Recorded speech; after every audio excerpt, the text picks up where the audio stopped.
세 번째로 말씀드리고 싶은 거는, 미생물은 내가 기술센터에서 미생물을 받아왔는데, 내 보관을 따뜻한 곳에 그냥 방치를 해뒀더니 미생물이 빵빵해졌더라. 통이 빵빵해졌더라.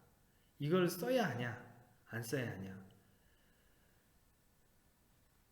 기술센터에서 받아온 미생물을 말통에 담아가지고 딱 놨는데 열어보니까 약간 개울 냄새, 우리가 이제 시궁창 냄새하고도 약간 시큼하면서도 뭐 이렇게 비릿비릿한 냄새가 좀 나더라. 이걸 꼭 이게 쓸 수 있는 거냐 못 쓰는 거냐, 전혀 쓸 수 없는 거냐, 이렇게 얘기를 하시는 경우가 있어요. 일단 팽창된 거에 대해서 말씀을 드리겠습니다. 팽창된 것들은 안에 있던 안정화를 기술센터에서 미생물 배양해서 안정화시킨 것들이 깨어났다는 증거거든요. 그래서 어떻게 보면은 100m 달리기 선상에 지금 우리가 대기하고 있을 정도로 이미 준비가 다 된 상태입니다. 활성을 띠게, 아까 고초균 같은 경우는 이제 포자화되고 점점점 있다가 이게 간균형 형태로 작대기 모양으로 활성을 자라면서 활성을 띠게 돼 있는 상태라고 보시면 됩니다. 그러니까 어떻게 보면 기존에 멀쩡했던 것보다도 속효적인 효과나 이런 것들은 더 뛰어났다고 볼 수가 있습니다. 기존에 포자화돼서 안정화된 제품의 형태 자체는 스타트 단계 이런 준비된 상태가 아니고 우리 국가대표 선수들, 테니스 선수촌에 입춘해서 준비하는 과정처럼 대기를 하고 있는 상태라고 보시면 됩니다. 그러니까 빵빵해져 있다는 것들은 활성을 띠고 있다는 거기 때문에 그런 것들은 충분히 사용하시면 됩니다. 그리고 오히려 저 같은 경우도 미생물을 받아오셔가지고 작물이나 아니면 EM 활성화균처럼 당밀이나 아니면 일부 아미노산이나 이런 것들을 첨가를 해서 활성을 띠게 만든 다음에 처리를 하기를 권장을 해드리기도 합니다. 속효적인 효과가 크기 때문에. 그렇기 때문에 팽창을 한 미생물제도 사용을 하셔도 가능하다. 그리고 보관이 돼가지고 쉰내가 나는 것들은 완전히 악취가 나는 뭐 썩은 내가 난다든지 이런 게 아니고 약간 쉰내나 이런 형태가 나면서 좀 그런 냄새, 악취가 나는 경우에는 외부에서 잡균이 오염됐다기보다는 이 보관된 미생물이 그냥 죽거나 한 경우가 이제 대부분입니다.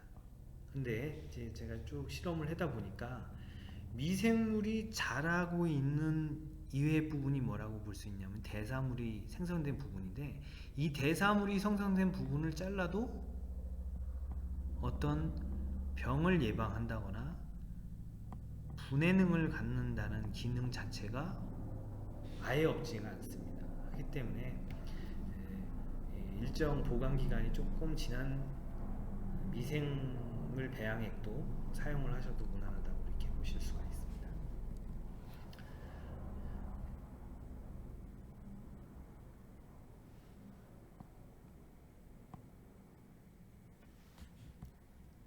예.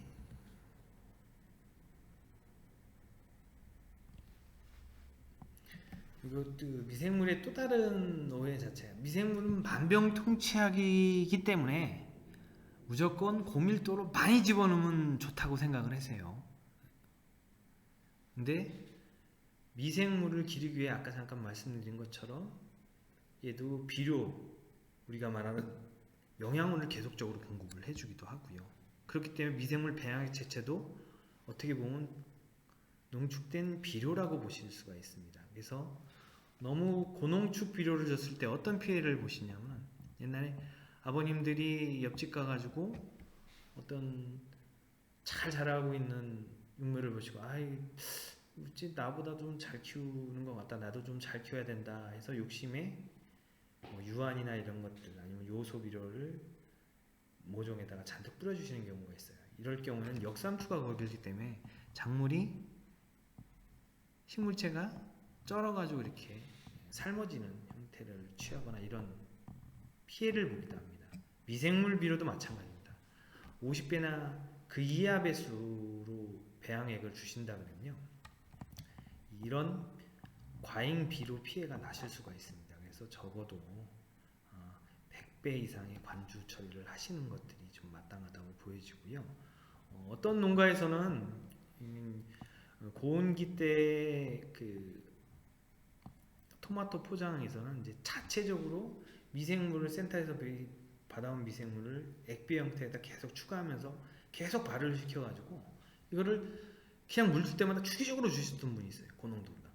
또 농도가 뭐 옅은 농도는 아니고 고농도로 이렇게 주시는 분들이 있는데, 너무 자주 주시면 식물체와 미생물 간의 경합관계가 이루어집니다. 비료분, 수분을 서로 땡겨서 쓰는 거죠. 그러니까 식물이 먹어야 될 영양분이나 아니면 수분들을 어떤 놈이 먼저 먹어요? 미생물이 먼저 먹어버리는 겁니다. 너무 과잉 적용이 돼가지고. 그래서 간혹 원인, 시드름병이나 이 시드름 증상이 나타나는 건 선충, 그리고 시드름병, 그리고 세균성 청구병 등에 의해서 이런 병증이 나는데, 병증 자체가 전혀 나타나지 않고, 병증이 아니고 분석에서, 토양 분석에서, 미생물 분석에서도 그런 병원균은 안 나오는데 이상하게 시들고 있다 하신다 그러면 내가 혹시 미생물 처리나 이런 것들을 어떻게 하셨는지를 뒤돌아보실 필요가 있으세요. 청구병 마냥 완전히 죽지는 않지만 낮 동안에 시들었다가 또 저녁에 잠깐 회복되는 것들을 반복한다 보면 작물이 스트레스를 많이 받기 때문에 수확량이나 이런 것들이 감소가 크게 이루어질 수가 있습니다. 그래서 이런 것처럼 미생물을 너무 과용한다 그러면 오히려 악이 될 수 있으니, 미생물제는 저농도로 자주 주시던 아니면 일정 기간 5일에서 10일 간격으로 주기적으로 주시는 방법을 택하셔야지, 너무 계속적으로 고농도로 주신다 그래서 주실 경우에는 오히려 이제 이런 해를 입을 수가 있다는 것을 유념해 주셨으면 좋겠습니다.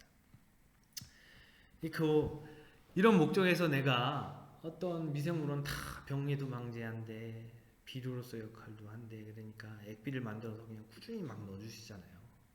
그러기 위해서 우리는 어떤 액비도 큰 통에도 많이 만들어야 되니까 큰 통도 사고, 아니면 배양기를 놓는다든지 이런 시설적이나 아니면 내 액비를 만드는데 시간이나 이런 노력 투자를 굉장히 많이 하는 경우가 있습니다.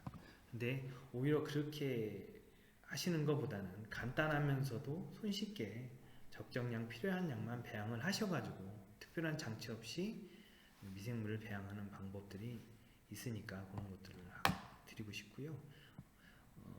배양기, 이제 우리가 이제 흔히 손쉽게 자가 배양할 수 있는 배양 조건 자체를 갖춘 것들이 이제 버섯 종균통이라고 보실 수가 있습니다. 버섯 같은 경우도 이제 곰팡이의 일종이라고 보시는 분들도 있으세요. 곰팡이의 일종이라고 보시는 분들도 있는데, 그런 버섯 종균을 키우기 위해서 우리가 오염은 덜 되고 공기 조건은 좋게 하기 위해서 이런 필터 장치의 마개를 사용하면서 멸균을 시켜서 이렇게 사용합니다. 근데 우리 주변에는 또 멸균기가 또 있어요. 어떤 멸균기가 있느냐? 압력밥솥이라는 멸균기가 있습니다. 솔직히 우스꽝스럽게 생각하실지 모르겠지만 의학용, 제약용으로 사용하는 멸균기와 유사한 기능을 갖고 있고요. 유사한 조건을 갖고 있습니다. 다만 압력 자체도 이제 그 정도 100% 할 수 있는 조건 자체는 안 되지만 그런 유사한 기능을 하고 있는 거기 때문에 이런 것들을 활용해서 미생물을 배양하는 방법을 사용해 보시는 것도 좋습니다. 그럼 지금 미생물 배양기가 갖춰졌고요. 멸균할 수 있는 멸균기가 갖춰졌고, 이제 뭐만 우리가 준비를 해야 되냐면 배지가 없는 거죠. 먹이원은 어떤 것들이 있냐? 근데 먹이원을 복잡하고 우리가 제약회사나 그 비료회사들처럼, 미생물 비료회사들처럼 그 특정 균에 맞춰서 할 수 있는 배지 조성을 갖고 있지는 않습니다. 배지 조성을 갖고 있지는 않는데, 그런 것들과 유사하게 잘 배양될 수 있는 조건 자체를 갖고 있는 것들이 우리 주변에 있거든요. 그래서 뭐 가장 배지원으로 삼을 수 있는 형태의 물질 자체가 보리나 이런 파세미 같은 것들이 들 수가 있어요. 파세미 들 수 있는데 요거는 이제 곰팡이를 배양하기 위해서 이제 이런 배지를 사용을 하는데 뭐 조건 자체를 어떻게 좀 더 해야 되냐. 호기 조건을 주기 위해서 우리는 이거를 완전히 호화시키는 형태가 아니고 어머님들이 예전에는 뭐 아버님한테 많이 혼이 나셨지만 꼬두밥 형태로다가 구박을 많이 받으셨지만 미생물 배양할 때는 오히려 호기 조건을 갖추기 위해서 알알이 잘 떨어지는 꼬들밥 형태로다가 겉부분만 호화시키는 형태로다가 해가지고 이렇게 밥을 짓는 게 좋습니다. 그래서 우리가 그렇게 짓기 위해서 보통 한 30분간 침종했다가 취사를 누르시고 잔잔하게 물을 채워 놓으신 다음에 배양통을 놓으시고 거기다가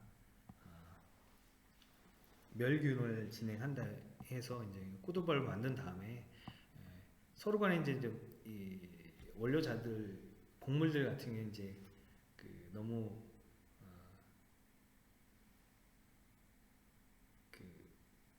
우리가 이제 밥을 짓는 거, 우리 먹는 밥을 짓는 것처럼 완전하게 호화를 시킨다 그러면 공기들이 들어갈 수 있는 틈 자체, 입단 자체, 이제 토양수의 입단 자체인데 그런 것들을 만드는 조건, 호기 조건 자체를 만드는 조건이 잘 안 맞기 때문에 우리가 이제 멸균을 하고 나서 공기가 잘 들어가도 이제 털어주는 거죠. 털어주는 다음에 상온에 식히셔가지고 이런 기능성 곰팡이, 누룩곰팡이가 됐던 어떤 기능성 곰팡이를 살짝 접종하시고 오염 안 되는 곳에서 접종하셔가지고 곰팡이가 잘 자라는 이런 온도 조건에서 발효를, 암 조건에서 발효를 시킨다 그러면 보통 한 7일이나 12일 정도에 이제 이렇게 포자들이 형성이 되기 시작하고 중간에 한번 털어주면 또 포자들이 날려가지고 배양이 또 다시 진행이 되겠죠. 균사가 다시 크고 이런 과정을 거치는데 이런 조건이 한 20일 정도면 완성이 되니 이런 조건으로다가 간이적으로 배양하는 방법을 하셔도 좋고요. 동일한 방법으로다가 하시는데 배지원 자체가 내가 액상으로 어떤 미생물을 배양을 해서 좀 배양을 간이적으로 하고 싶다고 할 때는 커피포트나 이런 것들을 이용해서 배양을 하시는 방법을 택하시는 게 좋습니다. 그리고 이제 액상 배양이다 보니까 우리가 포그나 이런 조건이 없기 때문에 그런 호기 조건을 유지하기 위해서 어떻게 해야 되냐. 배지원을 완전히 죽처럼 갈아서 하시거나 이렇게 하는 게 아니고 배지원이 우리가 이제 구슬이나 아니면 돌멩이나 이런 것들을 물에 병에다 담아놓고 흔들었을 때 뭐가 생기죠? 공기가 자주 생기죠. 그것처럼 공기 주변에 또 물방울이 숭숭숭 맺혀 있어요. 이런 용존산소량 안에 있는 배양액 안에 산소 조건을 많이 충당할 수 있는 조건을 만들기 위해서 러프하게 우리가 배지원이나 이런 것들을 첨가를 하는 겁니다. 배지원으로는 삶은 감자나 이런 것들이 가장 적합하고요. 그래서 물 너무 많이 배양되면 저희가 현기 조건이 되기 때문에 적은 양으로다가 한 500ml에서 한 3분의 버섯 배양통에 한 3분의 1이나 아니면 반 정도 이렇게 넣으신 다음에 삶은 감자 2개를 완전히 믹서기에 갈아서 놓으시는 건 아니고 으깨는 형태, 공기 조건이 좋아지게 으깨는 형태로다가 넣으셔가지고 커피포트에다 가열을 합니다. 그러면 커피포트 온도가 104도 이상까지 급격하게 올라가거든요. 고압의 조건은 이루어지지 못하지만 그래도 고온에서 104도 같은 경우는 이 안에 있는 미생물이나 잡균이나 이런 오염들이 대부분 완벽하게 사멸하지는 않지만 대부분 사멸할 수가 있습니다. 그래서 사멸해서 멸균을 시킨 다음에 상온에 식혀가지고 고초균이나 이런 것들을 이쪽에다 첨가를 하시는 거죠. 기술센터에서 배워온 균도 좋고 어떤 내가 액비로 쓰고 있는데 배양이 너무 잘 되는 미생물이 있더라. 그래서 이거를 좀 활용하고 싶다 하는 것들을 접종을 하셔도 되고, 이왕이면 기능성이나 이런 것들이, 항균력이나 이런 것들이 대부분 검증된 기수센타균을 접종을 하셔가지고 암조건에서 이렇게 28도로 배양을 해주신다 그러면 한 3 내지 5일 정도의 배양이 완성을 하게 됩니다. 그런 것들을 양파망이나 아니면 스타킹, 우리 스타킹망에 걸르셔가지고 이렇게 관주나 옆면 시비에 활용하시는 방법도 가능하니까 이런 것들도 간이적으로 활용을 하시는 게 좋습니다. 뭐 감자 끓인 물을 이제 말씀을 드렸는데, 보통 액비도 그렇고 미생물을 발효할 때 있어서 농가분들이 잘 문의를 하시는 게 뭐냐면, 그래 물 500리터 아니면 물 250리터에 이거 얼마 이거 몇 킬로 이걸 넣어야 돼 라고 자주 질문을 하세요. 근데 질문을 하실 때마다 미생물은 어떤 종류나 종류에 따라 가지고, 미생물 종에 따라 가지고 조건 자체가 다 다릅니다. 영양 자체가 다 다르기 때문에 사용하시는 미생물이 어떤 미생물인지도 모르고 거기에 맞춰서 정확하게 계량을 해서 이렇게 말씀을 드리기는 어려운 면이 있습니다. 조건 자체가 상이하기 때문에. 그래서 일반적으로 하는 방법을 택하시는 게 좋고요. 단백질원을 한 1 내지 2%, 그리고 탄수원을 한 2 내지 4% 정도로만 추가하시고, 여기에 만약에 이제 우리가 단백질원으로다가 물에 안 녹는 어분이나 어박 이런 것들을 사용하셨다 그러면 물에 안 녹는 게 아니고 어분이나 동물성 아미노산을 사용하셨다 그러면 인산, 칼슘, 마그네슘 그리고 뭐 미량요소나 이런 것들은 처리를 안 하셔도 상관이 없습니다. 근데 내가 어떤 필터 과정이 불필요하기 때문에 수용성 형태, 적어도 약간의 관주를 할 수 있는 수화성 형태로 배양을 만들고 싶어서 단백질원을 미원이나 이런 것들을 둔다 하신다 그러면, 여기에는 인산이나 이런 칼슘, 마그네슘 여기 적기 때문에 이런 것들을 추가적으로 소량 0.1에서 한 0.02% 정도 첨가를 해주시면은 배양액 조성이나 이런 것들은 완성이 되셨다고 보시면 됩니다. 너무 어렵게 생각하실 필요 없고요. 가지고 계신 원료들을 갖고 발효를 하는 것들이 좋고요. 그리고 액비가 아닌 어떤 미생물 쪽만을 배양을 하기를 원하신다 그러면 동물 사체나 아니면 자가 재배된 식물체 사체나 이런 것들은 웬만하시면 사용을 안 하시는 것을 권장을 해드려요. 왜냐하면 내가 토마토나 이런 오이 같은 경우는 지상부나 지하부에 작기 중에 병원성 미생물이 오염된 경우가 상당히 많습니다. 그런 경우 그 미생물이 오히려 우점을 해가지고 오히려 병원성 미생물을 키워가지고 작물에 줄 수 있는 경우가 많기 때문에 그런 것들 우려사항을 해결하기 위해서 웬만하면은 자가 재배하신 식물 사체를 사용하시거나 이런 것들은 권장해 드리지는 않습니다. 그래서 표에서 나온 것처럼 질소원, 단백질원이 이런 것들이 있고 탄수원 이런 것들이 있으니까 조건 자체에 맞추셔서 사용을 하신다 그러면 큰 무리는 없을 거라고 보여집니다. 그리고 우리 주변에서는 흔히 이런 배양액으로 충분히 사용하는 것들이 많이 있습니다. 그래서 이거는 이제 보시는 거는 폐분유거든요. 폐분유인데 이렇게 보시면 단백질원, 탄소원 이런 것들이 균일하게 되어 있고요. 미생물의 활성을 돕는 각종 비타민이나 이런 것들이 상당히 많이 들어 있습니다. 그렇기 때문에 이런 것들을 1% 정도 아니면 0.5에서 1% 정도 희석하셔가지고 배양액으로 사용하시는 것도 권장을 해드리고 싶어요. 너무 다시 한번 말씀을 드리지만 몇 킬로 해가지고 큰 의미를 두시지 마시다. 그거는 미생물의 종류가 다 틀리기 때문에 그 조건 자체가 완벽하지는 않은 거다. 다만 일반적인 조건 하에서 단백질원의 퍼센트와 탄소 퍼센트를 1, 2% 내지 탄소원은 2 내지 4% 정도를 유지한다 그러면 미생물의 최적 조건인 CN율이 한 20 가까이서 왔다 갔다 하니 그렇게 사용을 하시라고 권장을 해드리고 싶습니다. 우리가 이 미생물의 특징을 간단히 안다고 한다 그러면 내가 기르는 작물에 나타나는 병증이나 이런 것들을 확인을 통해 가지고 이 병해가 어떤 병이냐 세부적으로 뭐 정확한 병증까지를 나타낼 수 없지만 우리가 친환경 재배에 있어 가지고 세균병이냐 곰팡이병이냐 이런 단순하게 어떤 병이냐를 분류시켜 가지고 그거에 대한 대처를 할 수가 있습니다. 뭐 친환경 약재의 대부분은 특수한 병, 곰팡이병 어느 병에 대해서 효과가 있는 게 아니고 스펙트럼 자체가 미생물 같은 경우는 다양합니다. 넓은 범위를 갖고 있습니다. 그래서 다양한 곰팡이에 대해서 기능을 갖고 있고 아니면 세균병의 효과가 있다 그러면 세균에 대해서 갖고 있기 때문에 단순하게 곰팡이병 증상이냐 아니면 세균병 증상이냐를 판단을 할 수가 있고요.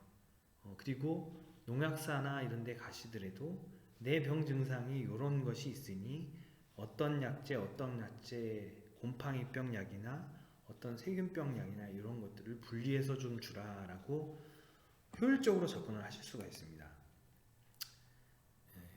그러기 위해서는 이제 곰팡이 우리가 병원성을 일으키는 곰팡이류 그리고 병원성을 일으키는 세균병류 곰팡이와 세균에 대한 차이점을 조금은 아셔야 됩니다. 곰팡이와 세균의 가장 큰 차이점은 유기물 분해능이 큰 차이를 봅니다. 곰팡이는 세균에 비해서 유기물을 분해하는 능력이 훨씬 높습니다. 유기물 대표적으로 뭐 이제 가정에서 방치해 놓은 빵이나 이런 젖은 빵이나 이런 것들을 방치해 놓거나 그러면 뭐가 많이 생깁니까? 유기물인 빵에는 곰팡이가 먼저 핍니다. 곰팡이가 먼저 피는데요. 왜냐? 곰팡이는 유기물을 분해할 수 있는 능력이 뛰어납니다. 그래서 곰팡이가 먼저 피는데 유기물을 분해할 수 있는 능력이 뛰어나기 때문에 병증 자체도 식물체가 이제 유기물인데 식물체 잎이나 열매에서 나타나는 병증 자체도 곰팡이병에 감염됐을 때는 병증 자체가 어때요? 유기물을 분해하는 능력이 탁월하니 병증 자체가 큽니다. 병증 자체가 크고 뭐가 있어요? 곰팡이는 세균에 비해서 포자라는 씨를 만듭니다. 그래서 호 하고 부르면 뭐가 날려요? 포자가 날리기도 하고 아래 그림처럼 이런 포자를 형성하기도 하고 윤문 자체, 병증 자체가 크다. 그리고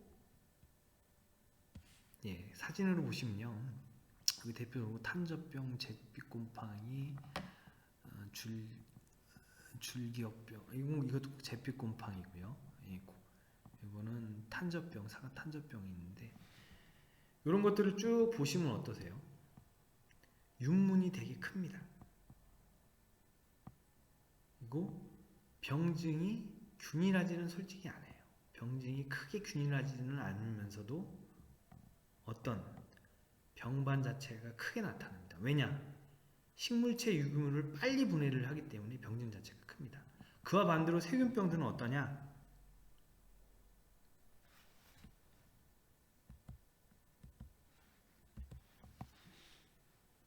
세균병들은 병증이 작습니다.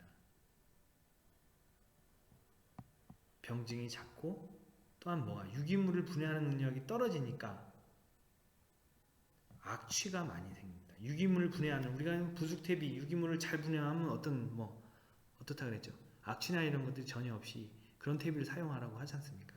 그런 것처럼 곰팡이 같은 유기물을 분해하는 능력이 뛰어나기 때문에 악취 자체가 잘 안 납니다. 썩음 증상이 무름 증상이나 썩음 증상이 있어서 악취 자체가 안 나는데 세균병은 악취가 심하다. 그래서 두 가지 병해를 구분할 수가 있는 거죠. 세균병 같은 경우는 병반이 작다.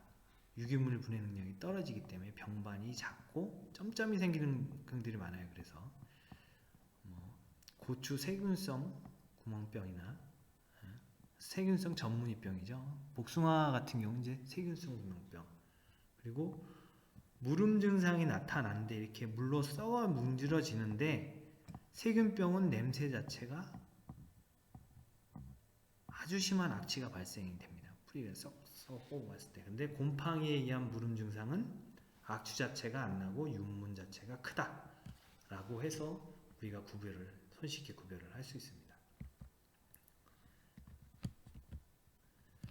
그렇기 때문에 우리가 친환경 약재나 아니면 미생물을 이용해서 어떤 병을 방지하거나 할 때 친환경 약재를 선택하거나 할 때 세균병에 대해서 다양하든지 아니면 곰팡이병에 대해서 다양한 넓은 효과를 갖고 있습니다. 그래서 두 개만 분리시키시더라도 크게 방지하는 데는 어려움이 없으실 거예요. 그래서 일단은 내가 병증 자체가 곰팡이병은 이런 특성이 있고 세균병은 이런 특성이 있으니까 거기에 맞춰서 약재를 선택하거나 병증을 확인할 수 있는 그런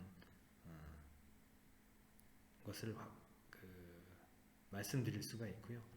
제일 중요한 거는 곰팡이는 유기물 분해 능력이 뛰어나다. 세균보다 유기물 분해력이 뛰어나다. 세균은 유기물을 분해하는 능력이 떨어지니까 이런 병증이 작게 썩음 증상으로 나타난다라고 이렇게 판단을 하시면 좋을 것 같습니다. 그리고 이제 가장 또 이제 착각하고 구별하기 어려운 게 이제 바이러스병하고 붕소나 밀양요소 결핍을 들 수가 있는데요. 바이러스 자체는 신초의 위축과 착색 불량들이 일어납니다. 그래서 고추 같은 경우는 칼라병이라고 하는 것처럼 열매 과실의 착색이 되게 불량한 특징이 일어나고요. 생리장애인 붕소결핍도 물론 기형과나 이런 것들은 약간의 유사한 위축 증상이 일어나지만 형태 자체가 조금 약간 다른 면이 있습니다. 그리고 죄송합니다. 이렇게 착색 불량과가 나타난다 그러면 바이러스병으로 생각을 하셔도 되고요. 그리고 오히려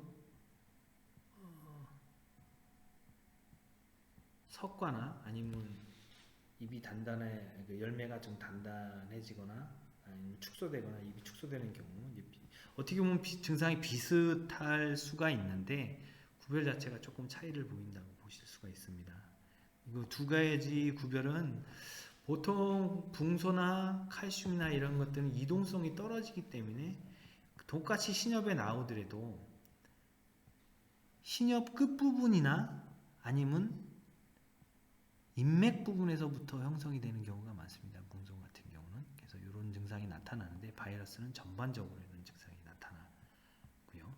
오갈 증상이나 이런 것들이 나타나는데 이런 증상을 보이고 있고 물론 이런 것도 헷갈릴 수가 있는데 주변 환경 조건이나 이런 것들을 확인하시는 것도 내가 실수할 수 있는 확률을 좀 줄일 수 있는 방법이라고 보실 수가 있습니다. 고온기에 발생한다.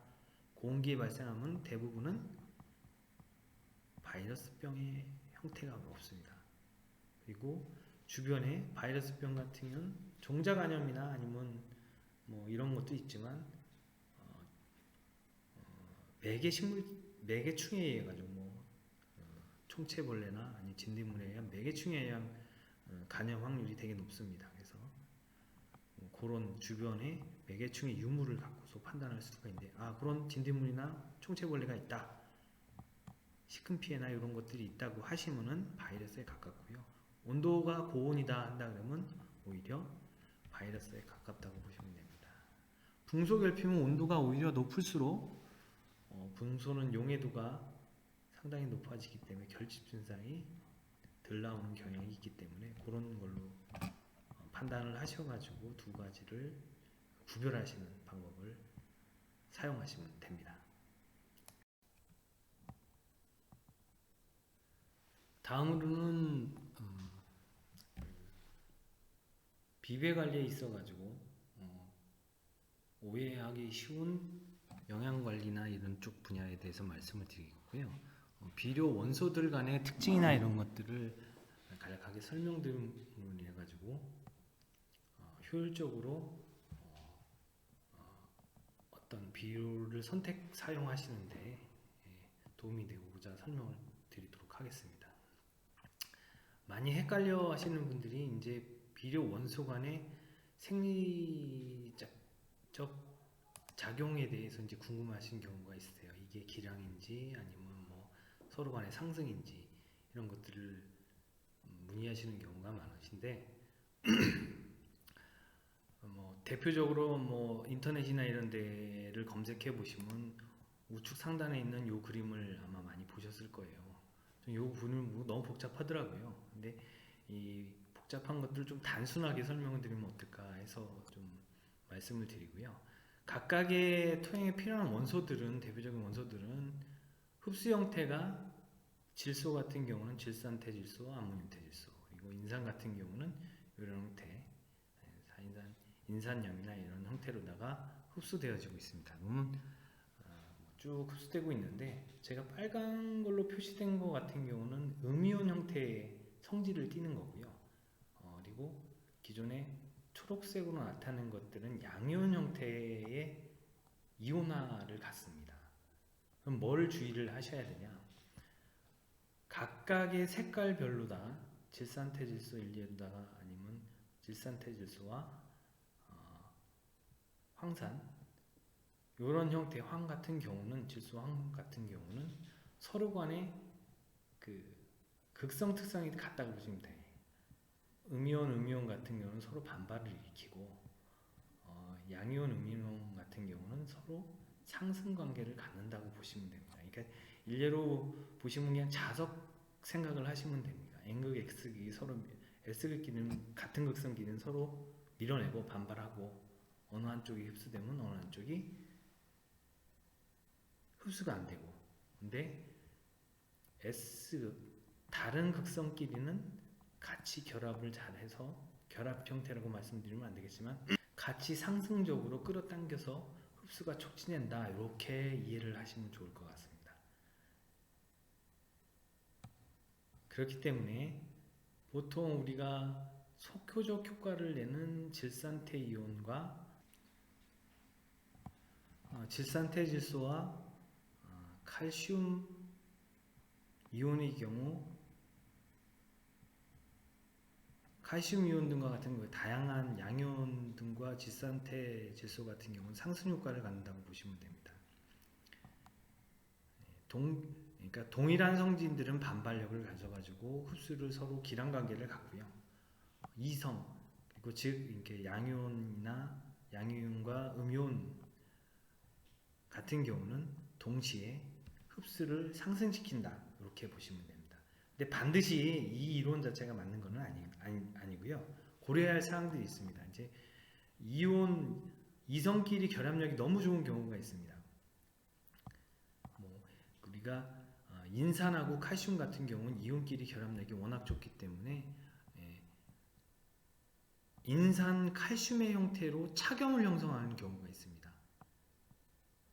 마찬가지로 칼슘하고 황산 이온 자체도 그런 결합력이 상당히 높습니다. 결합력이 높기 때문에 착염 형태로 띄고 이 착염들은 인산 칼슘이나 황산 칼슘의 경우 용해도가 상당히 떨어지기 때문에 우리가 수용액 상태에서 석출되는 경우가 많습니다. 그래서 연면심이나 관주 형태로 안 되고 사용을 할 수 없는 그런 앙금이 생기거나 이런 일이 발생되는데 대표적으로 그렇게 볼 수가 있습니다. 그래서 복잡하게 생각하지 마시고 양분의 형태는 이성끼리는 흡수를 촉진시키고 이성끼리는 흡수를 촉진시켜주고 그리고 동성끼리는 반발에 의해서 기량관계를 갖는다 이렇게 생각을 하시고 특수한 경우는 인산 칼슘과 황산 칼슘 같은 경우가 있다라는 사실을 인지하시면 될 것 같습니다. 우리가 이제 토양 화학성을 판단할 때 pH가 가장 중요하다고 생각을 하는데 기술센터나 아니면 어떤 농업 연구기관을 통해 가지고 토양은 중성 형태로 만들어야지만 비료분해의 흡수가 좋고 작물 생육이 좋다라고 말씀을 하십니다. 일반적인 경우의 성분들은 대부분 보시는 것과 같이 중성, 약산성에서 중성 형태의 높은 흡수 이용률을 갖고 있고요. 다만 미량 요소, 금속, 양이온 형태의 원소들은 산이 강하면 강할수록 산도가 낮으면 낮을수록 흡수율은 굉장히 좋아집니다. 왜냐하면 원료 자체의 용해도가 굉장히 빨라집니다. 그렇기 때문에 어떤 결핍 증상이나 이런 형태가 나오거나 각 성분별로 나왔을 때 이것이 왜 일어나는 이유 자체를 pH나 이런 것에서 확인을 하실 수가 있습니다.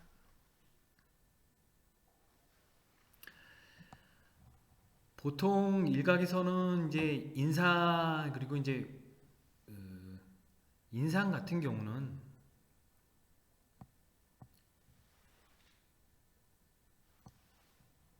중성 상태에서의 흡수율이 좋고 또한 인산 같은 경우는 12양 자체를 적게 줘도 상관이 없다. 왜냐? 이유는 인산용으로 축적된 양이 많다. 내 토양에는 인산이 많이 축적되기 때문에 추가적으로 인산이나 이런 것들을 시용할 필요가 없다라고 일반적인 생각을 갖고 계신 경우가 있는데 잘못된 생각이라고 판단이 됩니다. 인산 같은 경우 축적된 형태 자체가 불용성 이온으로 속출되는 경우가 많습니다. 오른쪽 표를 보시면은 인산은 저온으로 갈수록 흡수율이 상당히 떨어지고요. 그리고 이렇기 때문에 겨울작기나 이런 제형에서 인산 흡수는 거의 안 이루어지는 상태입니다. 하지만 20도씨 이상의 조건, 토양 온도 조건이 그러니까 이게 여름이나 이런 날씨에서는 인산의 흡수가 또 높아지는 경우가 있는데 추가적으로 흡수율은 높아지만 작기를 바꾸거나 이런 것 때문에 추가적으로 계속 시용을 하게 되죠. 근데 다시 작기가 변환돼서 저온 상황에서의 생육작기나 이런 데서도 여름 작기와 마찬가지로 인산을 투입하는데 이용률 자체는 뚝 떨어지는 경우가 많습니다. 다른 질소분이나 아니면 칼리에 비해서 저온에서의 흡수율이 상당히 떨어집니다. 그리고 고온기 때는 흡수율 자체가 너무 차이가 납니다. 인산이랑 질산태질소랑 흡수율 자체가 너무 차이가 나기 때문에 추가적으로 인산은 지속적으로 일정량 공급을 해주는 게 맞고요. 불용성인 염상태로 있는 인산을 가용화시키기 위해서 어떤 인산 가용화균이나 아니면 가용화균 처리나 이런 것들을 추가로 하시는 경우가 있고요. 그렇게 해서 인산의 활용도를 높이는 방법을 선택하시는 게 좋습니다. 또한 고토 같은 경우는 고토는 표에서는 나타나지 않지만 이 그래프에서 보는 것 같이 고온일 때 상당히 떨어지는 흡수율이 상당히 떨어지는 것을 볼 수가 있습니다. 고토 같은 경우는 고온에서는 흡수율이 상당히 떨어지는데 앞에 설명드린 것 같이 이온 설명할 때 잠깐 드린 것 같이 질산 음이온 형태의 이온들과 동시에 처리를 하게 되면 효과 상승을 할 수 있으니 질산태질소랑 같이 처리를 해서 흡수율을 높이는 형태. 그러니까 원료 자체도 이제 원료 자체 성분이 질산고토라는 원료가 있는데 이런 원료 자체를 선택하셔가지고 하시는 게 높은 효율성을 가질 수가 있습니다. 가장 큰 기랑 갖는 대표적인 성분들이 칼슘과 가리 그리고 질산태질소를 들 수 있습니다. 우리가 이 표는 이제 기랑 관계에 있는 성분들 중에 우리가 칼슘과 마그네슘 이런 양이온들이 쭉 있는데 어떤 것들이 크게 영향을 미치냐. 칼슘 부족에 의해서 배꼽성과가 많이 발생되는 경우가 많습니다. 칼슘 처리나 이런 것들 흡수율이나 이런 것들이 필요한데 어떤 것들이 방해를 하냐. 칼륨이나 마그네슘 그리고 암모늄 태질소가 가장 큰 영향을 미치더라. 기량관계를 미치더라. 그래서 만약에 백금 썩음거나 이런 증상이 있을 때는 이런 원소들의 처리나 이런 형태는 조심하라는 말씀을 드리고 싶습니다.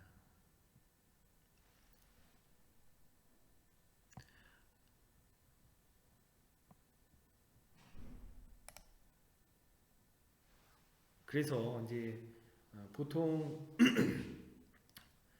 이런 형태로 처리를 아예 식물이 칼슘 흡수를 위해서 다른 그 양이온 원소들의 흡수를 아예 억제할 수는 없는, 필요로 하는데도 그 비료를 아예 시용을 해줄 수는 없는 상황이니까 처리 방법 자체를 다양화해서 이 방법을 해결하는 방법을 이제 선택을 하셔야 됩니다.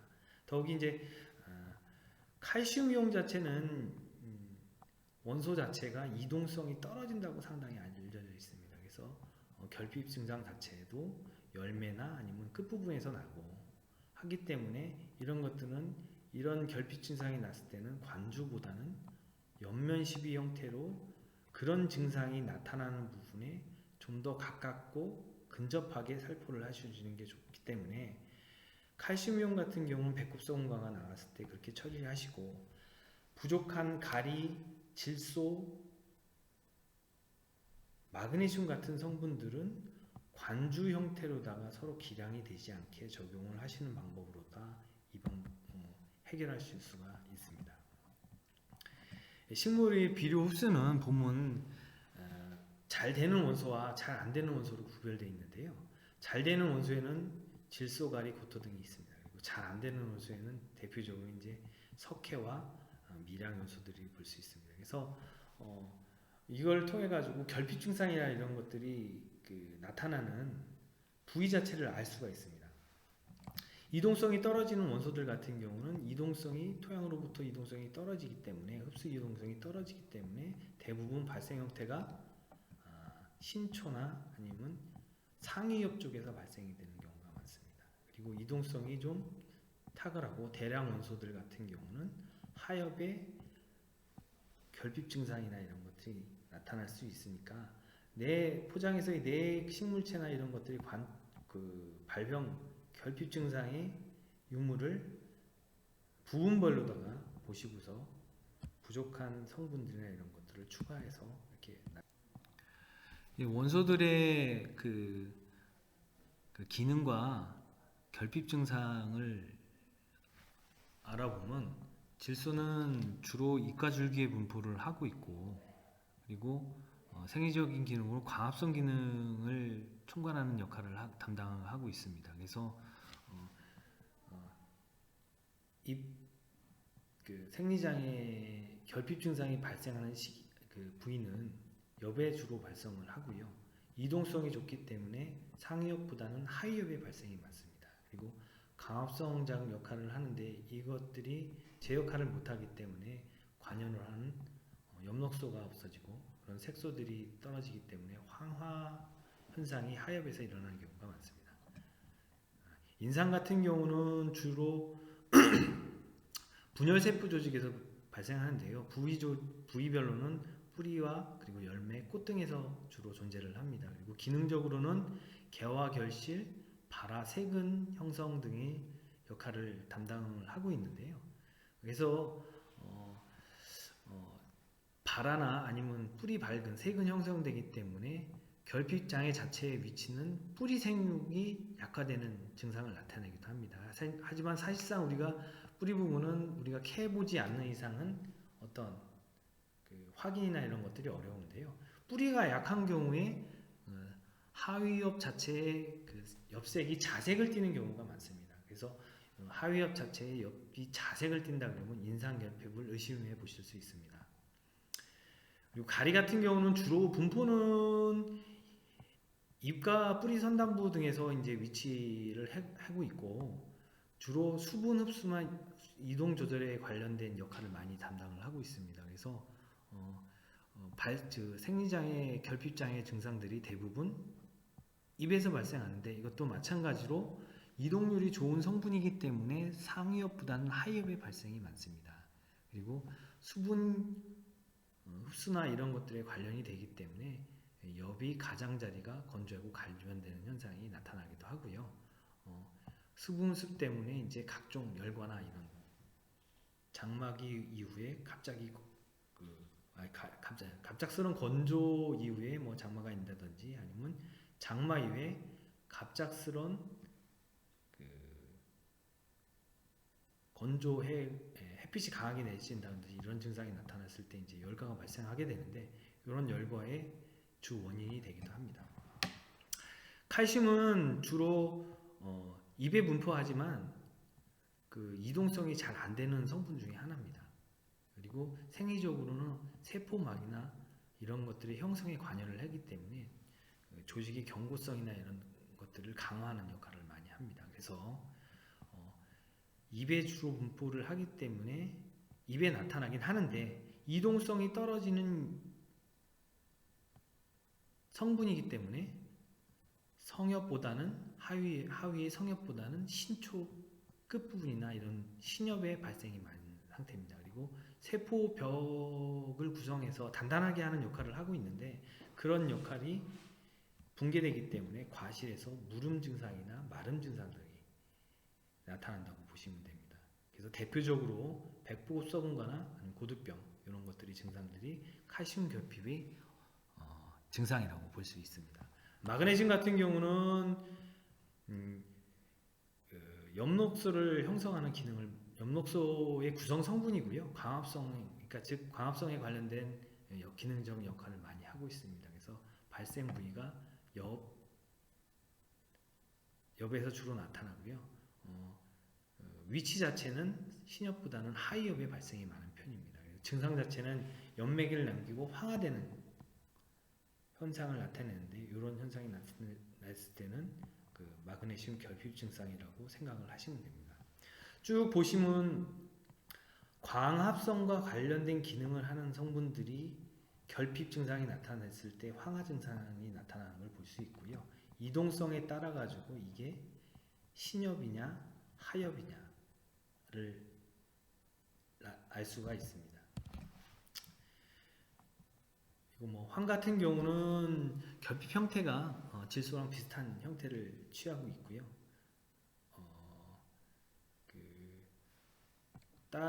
특이적인 기능으로는 아까 차겸 형성이나 이런 것들이 높기 때문에 양윤과의 차겸 형성이 많기 때문에 그 미량요소 결핍의 하나의 원인이 될 수도 있습니다.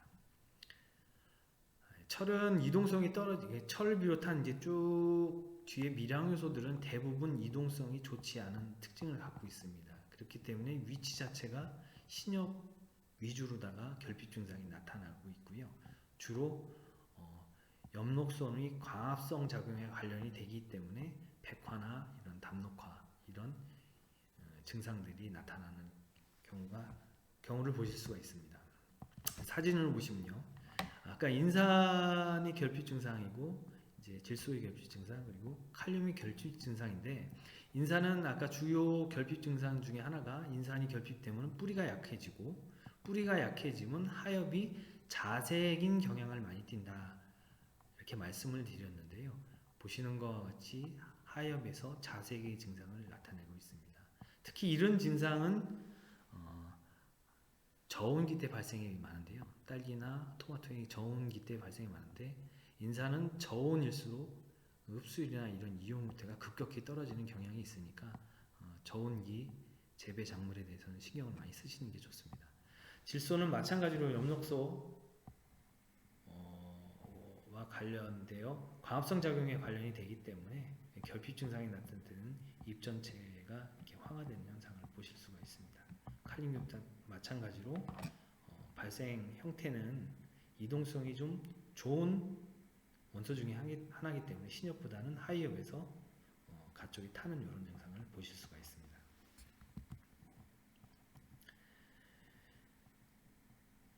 그리고 이동성이 좋은 마그네슘 결핍 이외에 미량을 비롯한 각종 이동성이 떨어지는 원소들 같은 경우는 주 발생 부위가 신엽에서 발생되기 때문에 신엽에서 어떤 문제가 발생이 됐다, 결핍 증상이 보인다고 하시면 칼슘과 이런 미량 요소의 결핍을 의심해 보실 수가 있습니다.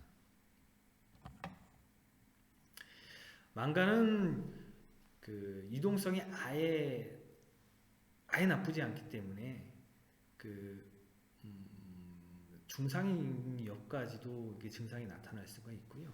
증상 자체는 마그네슘 결핍과 비슷한데 다만 마그네슘 결핍이 연맥을 제외하고 전체가 황화된다고 보시는데, 망간 결핍 같은 경우는 군데군데 이런 황화 증상을 나타내는 경우가 있기 때문에 그런 것들은 차이점이라고 보실 수가 있습니다. 붕소는 마찬가지로 이동성이 떨어지는 성분이기 때문에 주로 신초나 아니면 과신부나 이런 데서 증상이 나타나는데요. 결핍 증상으로는 이끝이 마른다든지 아니면 신초가, 어떻게 보면 배추 같은 경우도 신초는 이제 내심에 있는 계속 결구가 생성되는데 이 부분이 신초라고 볼 수가 있죠. 신초 부분이 썩거나 무르거나 하는 증상을 보일 수가 있는데, 이런 증상이 나타났을 때는 붕소의 결핍을 의심해 볼 필요가 있습니다. 이상 토양 관리와 그리고 가장 큰 역할을 담당하고 있는 미생물에 대한 설명을 쭉 드렸고요. 추가적으로 비료 원소들의 특징을 간략하게 설명을 드렸습니다. 감사합니다.